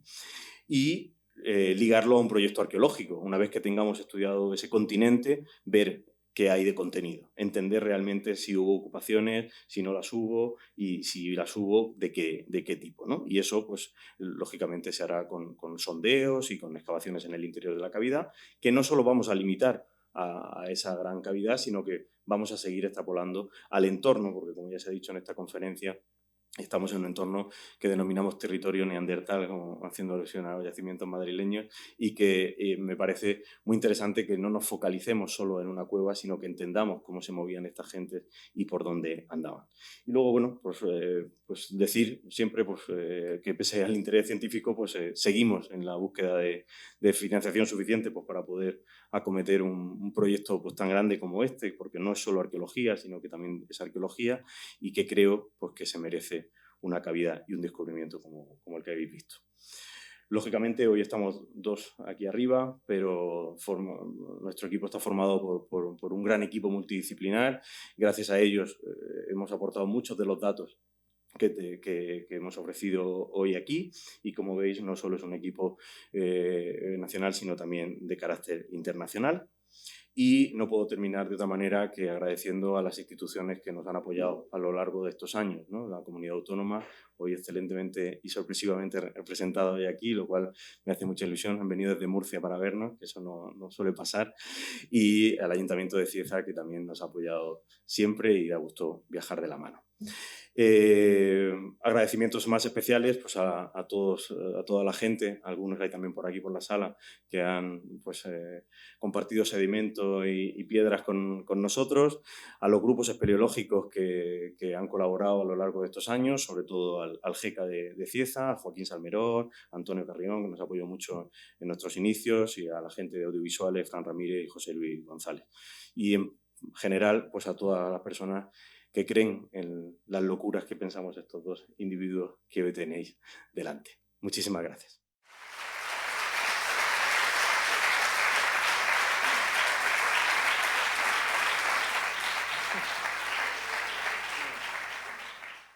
Ahora sí, yo me he quedado un poco impactado. Todavía tengo la retina impactada con el vídeo de la cueva.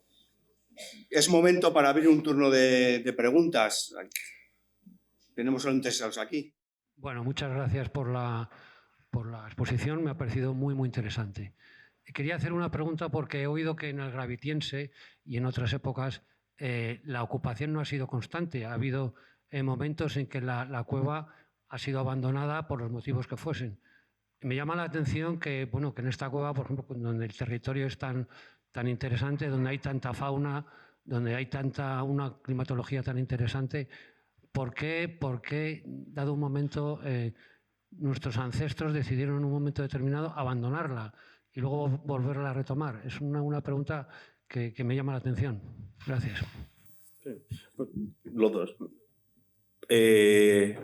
A nivel divulgativo, y no solo para usted, sino también para todo el mundo, hay que recordar que estamos ante grupos que se están moviendo de manera continua. Entonces, aunque tengan lugares que realmente son ocupados de una manera más estable, no son como nosotros, que tenemos una casita estupenda y un garaje estupendo que nos resguarda, sino que tienen que estar en continuo movimiento. Eso, lógicamente, va a afectar, ¿no?, al material arqueológico que encontramos, ya sea lítico o ya sea de otra manera.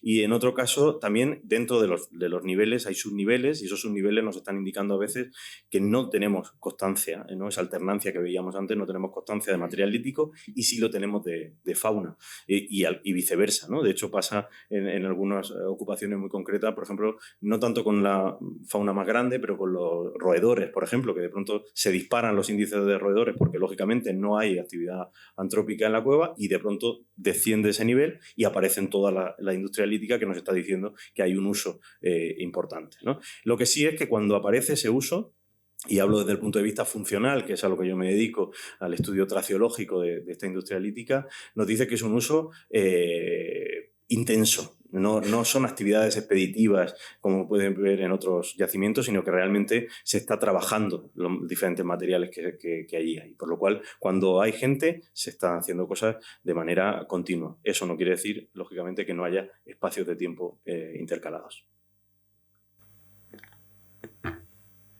Yo quería preguntar si habéis podido atestiguar o tenéis alguna información sobre la posible estacionalidad en las ocupaciones o en la ocupación gravitiense. Si tenéis información. Claro.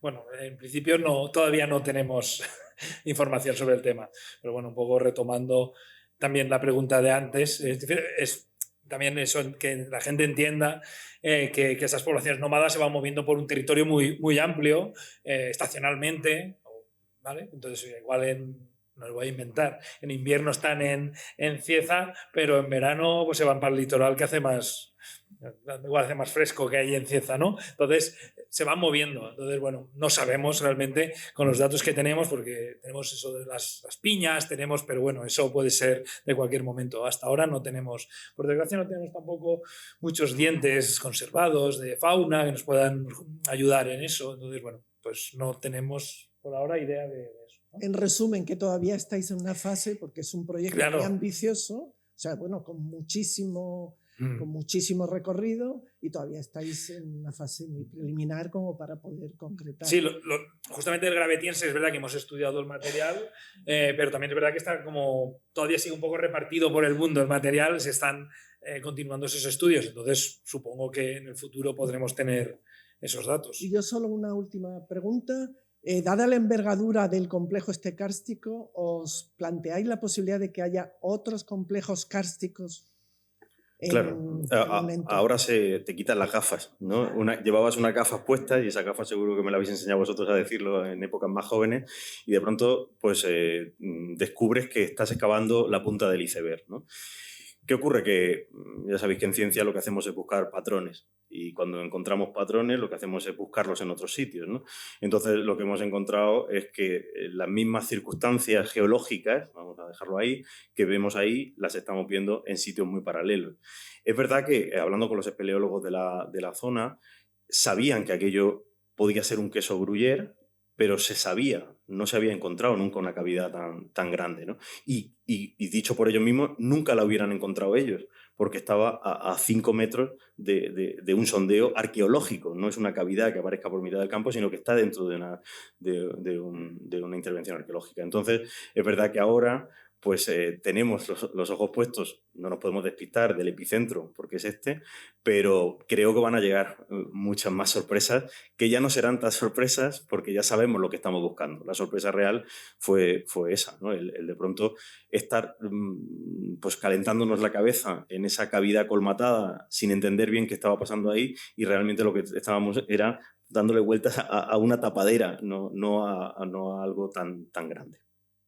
Bueno, hola, muchas gracias por la ponencia, ha sido súper enriquecedora. Espero que la financiación nos siga permitiendo estudiar este yacimiento, pues es una ventana única para ese estudio de esos niveles musterienses y oriñacenses. A mí me gustaría preguntaros si estáis haciendo labores de recuperación de micromamíferos para una mejor comprensión de ese paleoambiente, sobre todo en los niveles pues, de gran interés como es ese contacto musteriense-oriñaciense y... pues eso. Sí. Se han recuperado y de hecho se han estudiado en el gravetiense, están publicados. Es verdad que es un conjunto bastante pequeño y no aporta nada así como súper destacado, así que de hecho no lo hemos puesto porque ya era demasiado largo, pero sí se está recogiendo y tenemos en todos los niveles tenemos micromamíferos y se están estudiando. Y es importante lo que comentaba antes, precisamente, la ausencia o no ausencia de ellos, porque eso sí nos está dando patrones de asentamiento, ¿no? Que son muy importantes, ¿no? Y que ese dato indirecto nos lo brinda. O sea que sí. También quería preguntar, cuando os referís a que la fauna dominante en el gravetense es el conejo con un 91%, ¿nos referimos solo a conejos que han sido tratados por humanos o también a conejeras y demás? Te va la fauna, ¿eh? No, a todo. Vale. Sí. Pasa que no podíamos ya, hablar. Sí. Vale, sí. La mayoría es conejo porque hay muchísimos madrigueras, Sí. pero sí que podemos acreditar a partir de marcas que hay conejos aportados por humanos y muchos que no. Entonces, bueno, lo único es en ese conjunto de fauna estudiado, pues el 90% es conejo, si no recuerdo mal, no recuerdo ahora. Ya el 40 y pico % del conejo podía ser antrópico y el resto no me acuerdo muy bien, pero bueno, sí que está como 50-50. En el Paleolítico Medio sí que la gran mayoría, pues, si no todo, son aportaciones no antrópicas en el Paleolítico Medio, ¿eh? Y ya lo último, con el tema del incendio que hubo en 2014, ¿las pinturas rupestres sufren algún tipo de daños por las cenizas, ese ambiente lleno de polvo y demás, o no tiene mucha importancia o relevancia? Bueno, en cuanto a su conservación? por desgracia estas cosas sirven para ordenar, ¿no? Las desgracias y por desgracia, nunca mejor dicho, pues están ocurriendo últimamente, nos ayudan a saber cómo nos tenemos que enfrentar a ellas, ¿no? Y gracias a esto se estableció un protocolo, ese proyecto que hablaba antes Dida, se estableció un protocolo muy interesante que ha servido de referencia a nivel nacional para saber cómo se tenía que actuar cuando ocurría esto, ¿no? Es verdad que ha habido muchas... De hecho, en la misma imagen, si te fijas en la parte derecha de esa pared, hay muchos descascarillados blancos, ¿eh? Pues eso tiene que ver con las altas temperaturas a las que se llegó o alcanzó esa pared, ¿no? Por suerte, las pinturas no se vieron afectadas porque están resguardadas, porque están en pequeñas oquedades, bastante cerca de la luz, como hemos dicho antes, pero ninguna estaba tan expuesta. Si hubiera sido arte levantino, por ejemplo, arte paleolítico, creo que hubiéramos pues lamentado muchas cosas. Aquí no fue así, pero sí que pudimos hacer ese tipo de estudio que, como digo, está sirviendo de guía. Y que yo soy un tío que intento quedarme con lo bueno de lo malo y me quedo con eso. Ya el incendio, por suerte, se está quedando atrás porque ya está todo verde, ya hay animales y hemos vuelto a estar por allí. Pero nos ha dejado ese pozo de saber cómo actuar si vuelve a ocurrir en Murcia o en otro sitio. Bueno, enhorabuena por el proyecto. Una duda, habéis hablado de que en la cueva hay yacimientos pleistocenos. ¿Tenéis idea de si hay pleistoceno superior inicial? ¿Hay depósitos de pleistoceno medio o no? Por ahora no sabemos. O sea, nos hemos quedado donde nos hemos quedado y uno de los objetivos, de hecho, de la excavación es, una vez acabemos ese nivel musteriense, que no nos queda mucho, pues profundizar y no...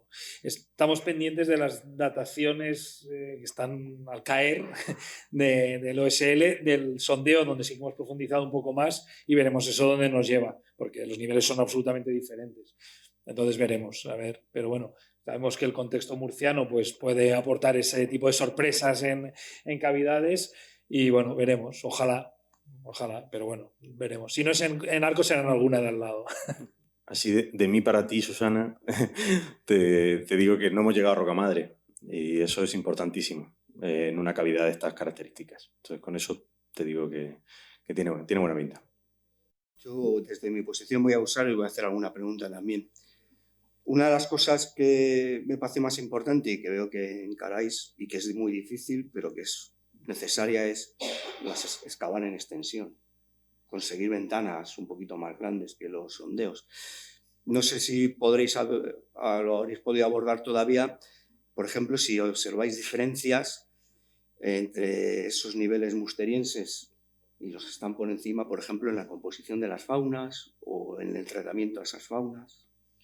Hombre, en el caso que comentas es que es fundamental. Excavar en extensión, yo he tenido la oportunidad de excavar en sondeo en Mula, o sea, a unos kilómetros de allí, y no tiene nada que ver porque estás limitándote a un agujero. Entonces, sí, el objeto está, pero no tienes la información global, ¿no? Eso es importantísimo. Luego viene la parte también, en mi caso, del estudio de para qué sirvieron los objetos. La famosa traceología que hemos hablado antes, y a la cual le debo a Carmen Gutiérrez, que está por ahí sentada, pues nos enseña a que las piedras no son simples piedras que están en el suelo, sino que son utensilios que sabemos para qué sirven. Eso, al georreferenciarlos, nos ayuda realmente a establecer áreas de actividad.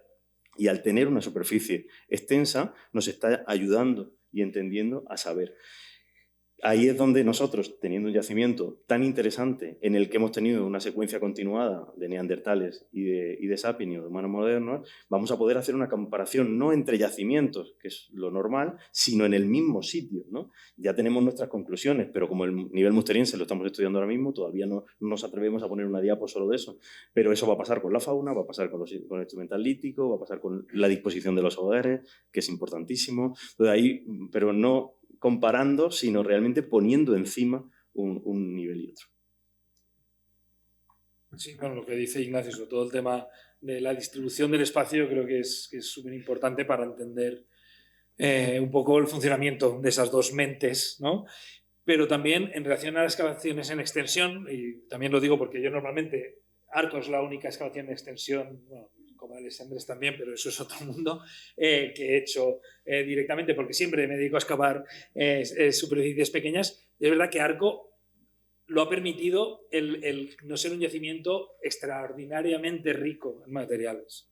Si nos encontramos un gran yacimiento, Arco es un gran yacimiento, me refiero a un gran yacimiento en cuanto a cantidad de materiales. Yo mismo estoy excavando en Castellón un yacimiento que tenemos 6 metros cuadrados y tengo ahora mismo 80.000 restos de industrialítica, lo cual es inabarcable. Entonces, si eso no lo hubiéramos encontrado allí, pues aún estaríamos en el nivel solutrense, y para llegar a musteriense, pues igual ni llegábamos nosotros si llegaban los que vengan después de nosotros, ¿no? Entonces, lo digo como parte positiva, que es positivo el tener los materiales que tenemos que tener. Ya habéis visto que son unos materiales increíbles, pero en una cantidad suficiente que nos permite ir relativamente rápido, y eso nos ha permitido excavar esa gran superficie. Entonces, eso no siempre es posible. En este caso sí. De hecho, excavar en extensión puede llevarte una vida profesional. Exactamente. Que nos la llevará. Nos haremos viejos ahí. Y para cerrar también, desde vuestra perspectiva, que estáis allí en el entorno, lo disfrutáis y tal, ¿por qué creéis que este lugar ha tenido esa prolongada visita, esa prolongada ocupación a lo largo de tanto tiempo? Pues yo creo que me voy a agarrar a una frase que ha dicho Didac antes, y es ese arco, ¿no? Yo sé que eso es como limitar mucho una concepción que es muy compleja, pero es verdad que ese arco impresiona. Impresiona porque se ha hablado siempre de la monumentalidad que tiene, se ha hablado mucho de si la catedral del Paleolítico y esas cosas que se sueltan en los medios de comunicación, pero realmente está en una hondonada, está en un pequeño valle. O sea, tienes que saber ir. Es espectacular, pero es una catedral que no está en la plaza del pueblo, es una catedral que está escondida. Entonces, claramente, ahí es verdad que hay una vía de comunicación importante entre Levante y Almería, pero realmente tienes que saber ir. Entonces yo creo que ahí hay algo que a ellos les llama mucho la atención, que tiene que ver, yo creo, que con el propio enclave monumental. Bueno, aquí hay gente que ha pateado las cuevas de por allí durante mucho tiempo antes que yo, y sabe que esa monumentalidad no existe. Son abrigos, muchas veces muy erosionados, muy descascarillados, con poca secuencia, ocupaciones muy momentáneas, muy concretas, de momentos muy... Entonces es verdad que si tenía que estar en un sitio, era ahí, y no ha fallado. Sí, siempre nosotros un poco, ¿sabes? Las excavaciones, pues se habla mucho, se lanzan ideas locas, ¿no? Un poco a veces cuando estás allí, pero siempre desde el principio hemos dicho, este arco pues ha atraído a estas personas también, porque tenían más posibilidades. Hay muchas cuevas alrededor, y antes hablábamos de las cuevas grandes, y hay cuevas muy grandes, ya descubiertas hace mucho, la cueva del Pulpo, la cueva del Puerto, la cueva, no sé, bueno, ya no me acuerdo yo de todos los nombres, tú lo sabes mejor, pero hay muchas cuevas grandes que ya estaban abiertas, no estaban colmatadas, y por tanto había muchas posibilidades de ocupación de cuevas, ¿no? Pero la única que tiene eso es Arco, y por lo que sabemos por ahora es la única que tiene ocupaciones alrededor. Y luego a nivel sobre todo el Paleolítico Medio, nos sorprende la cantidad de piezas de gran calidad, como hemos visto ahí, y muy pocas piezas de otro tipo. No sé, o sea, ahí iban a hacer algo en concreto, no sé qué, y eso puede estar relacionado con el lugar en sí, ¿no? O sea, el lugar es importante, obviamente, teniendo arte paleolítico, teniendo todas esas ocupaciones, por lo tanto, el lugar tiene algo para esa gente, además de la ubicación, obviamente, pero el hecho del arco es básico. Pues, ¿alguna pregunta más? Pues, entonces nada, muchas gracias a los dos por vuestra presentación. El vídeo me ha parecido impactante, por eso creí que habíais cerrado con él, que hubiera sido un cierre espectacular. Y pues nada, y muchas gracias a todos también por asistir. Gracias.